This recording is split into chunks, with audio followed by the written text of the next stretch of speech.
Hey there, trading enthusiasts. Welcome back to our channel, where we break down the latest tips and tricks for 2025. Today, we're tackling a super practical topic: how to withdraw money from Pocket Option to Cash App. If you've been trading on Pocket Option and want to get your earnings into your Cash App quickly and securely, you're in the right place. This process is straightforward, but we'll go through it step by step to make sure you don't miss a beat. First things first, make sure you're logged into your Pocket Option account on the latest app or website version for 2025. It's always a good idea to update your app to avoid any glitches.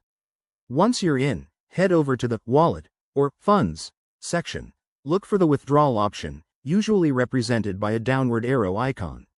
Next, select Withdrawal and choose Cash App as your payment method. Pocket Option has made this easier in 2025 with direct integration, but you'll need to link your Cash App account if you haven't already. Just enter your Cash App email or phone number associated with your account. Now, enter the amount you want to withdraw. Remember, there might be minimum withdrawal limits, so double check that.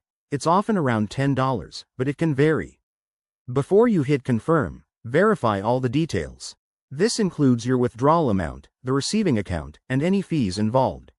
In 2025, Pocket Option might charge a small processing fee, so keep an eye on that to avoid surprises. Once everything looks good, click Confirm, and you'll get a confirmation email or notification. Processing times can vary, but with the updated systems in 2025, it usually takes 1 to 3 business days for the funds to appear in your Cash App. If you run into any issues, like a pending status or errors, contact Pocket Option support. They're pretty responsive. And there you have it. You've successfully withdrawn your money from Pocket Option to Cash App. If this helped, give this video a thumbs up and subscribe for more trading tutorials. What's your next trading goal? Drop it in the comments below. Thanks for watching, and I'll see you in the next one.